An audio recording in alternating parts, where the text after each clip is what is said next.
Salve, salve, nação rubro-negra, tamo junto e misturado em mais um quadro Opinião aqui no Coluna do Fla, dessa vez para falar sobre a movimentação do Flamengo no mercado financeiro nesse período aí que antecede o início oficial da temporada 2020. Mas antes de começar a falar sobre o tema, já vou fazer aquele pedido de sempre para você já deixar o seu like, já compartilhar esse vídeo com os amigos, os grupos de WhatsApp e das outras redes sociais, também se inscreverem no canal e fazerem parte da nossa família Coluna do Fla, se tornando membro do canal e ajudando a gente a crescer cada vez mais. Pois bem, o Flamengo até agora anunciou, de maneira oficial apenas 3 contratações: o Pedro Rocha, o Gustavo Henrique e o Michael. E ainda tem a possibilidade de acerto com o Thiago Maia, volante, e também com o Pedro para jogar ali na parte de ataque do Flamengo, além, claro, do Gabigol, que a gente ainda não sabe que fim que vai dar toda essa história.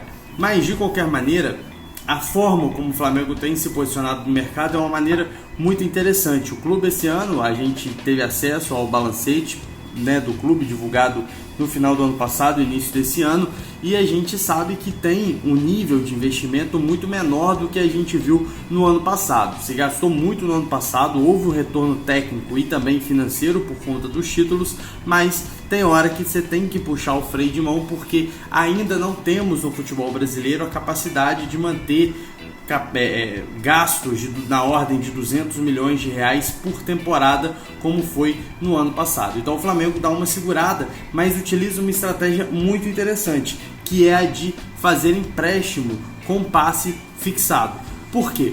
Tirando o Michael, que foi uma revelação e vale um investimento de 7 milhões e meio de euros por ser um jogador jovem com potencial, e mesmo que ele não consiga ir bem, há uma possibilidade muito grande de conseguir emprestar ele ou conseguir uma venda para mercados alternativos que fazem com que a gente tenha um retorno desse dinheiro, desse investimento.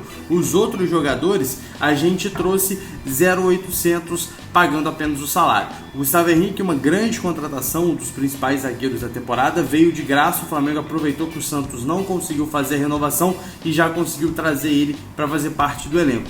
Já o Pedro Rocha, o próprio Pedro, centroavante, e também o Thiago Maia, esses dois últimos, se eles vierem, eles vão vir por empréstimo, pagando o salário, e o Flamengo tendo a opção de compra no final do ano. Isso é muito bom, porque foram jogadores que, no caso do Pedro e do Thiago Maia, não atuaram muito na temporada europeia, ou seja, poucos minutos em campo. A gente não sabe como vai ser o processo de adaptação e se eles vão conseguir render. Então o Flamengo já se resguarda de fazer um grande investimento e depois correr risco de não conseguir recuperar. Se eles forem bem, como o Gabigol foi na temporada passada, o Flamengo utiliza o que está no contrato, faz a opção de compra e consegue adquirir os direitos do jogador.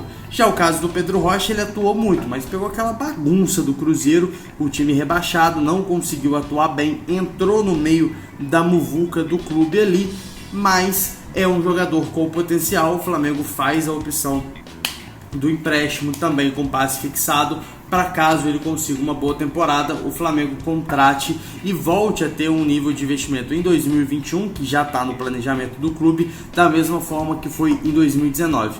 Ou seja, o Flamengo tem um planejamento financeiro muito bom, diferente da maioria dos clubes do Brasil, que acabam gastando indiscriminadamente, sem pensar no dia de amanhã, no aumento das dívidas e nos demais problemas que isso pode acabar trazendo. O planejamento do Flamengo é certeiro, ataca as posições que o clube precisa, não faz gastos desnecessários, qualifica o elenco e dá a possibilidade de, caso esses jogadores joguem bem, consigam render dentro do clube, o Flamengo ter um ano para poder se planejar financeiramente com as receitas que vão entrar de venda de jogadores, bilheteria, premiação, direitos de TV, para poder fazer a aquisição do jogador por completo na próxima temporada e eles permanecerem no elenco.